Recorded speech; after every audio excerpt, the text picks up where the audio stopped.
Birinci can at, আসসালামু birinci আলাইকুম can সবাইকে, at. আশা করি সবাই ভালো আছেন। আজকে আপনাদের সামনে যে ভিডিওটি নিয়ে হাজির হলাম এটি হলো আমাদের বাড়ির দক্ষিণ পার্শ্বে।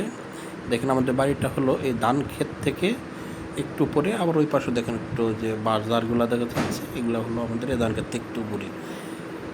দুই পাশের উঁচু এবং মাঝখানে যে নিচু জায়গা, এখানে আমাদের ধান চাষ করা হয়। বৎসরে দুইবার ধান চাষ হয়। এটাকে আমরা মূলত বলি ঘুনা। আমাদের এলাকার ভাষায় এটাকে বলা হয় ঘুনা। ঠিক আছে, এখানে দুইবার দেখেন চমৎকার ধান, অনেক ধান হয়েছিল ওই বছর, তো অনেক আগের ভিডিও। ঠিক আছে, অনেক ধান হয়েছিল।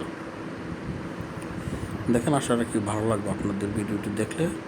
দেখেন, সম্পূর্ণ ভিডিওটি দেখবেন, সাথেই থাকেন, পুরো ভিডিওটি দেখবেন।